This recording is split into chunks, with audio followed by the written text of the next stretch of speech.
As of October 8th, there have been 18 weather or climate disasters in the United States. And according to NOAA, that's prompted billions of dollars in damages. Now, this year is expected to be the deadliest year for major weather disasters in the U.S. since 2017.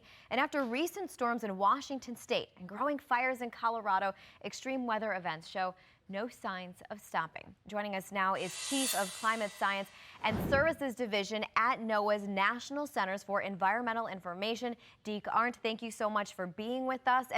And Deke, we actually just showed it, but we do want to take a look again at this map that NOAA put out of all of the disasters from the year, and you are calling these billion-dollar disasters.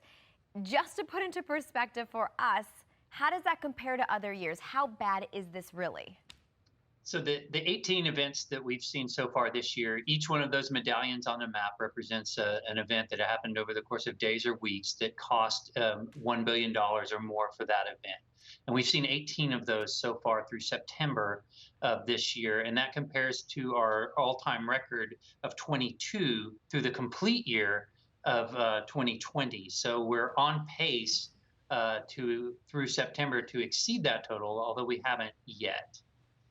And, and we were just talking about Long Island and the rare tornadoes that they had.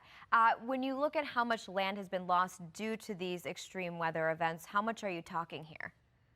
So losses right now in excess of $100 billion due to these billion-dollar events alone.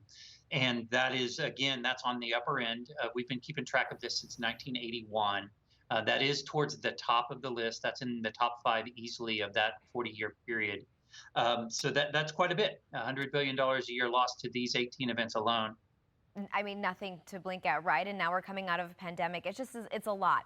And we talked about the financial aspect, but that stuff is replaceable for the most part, right? What about the loss of life? How many people are gone because of these very dangerous disasters?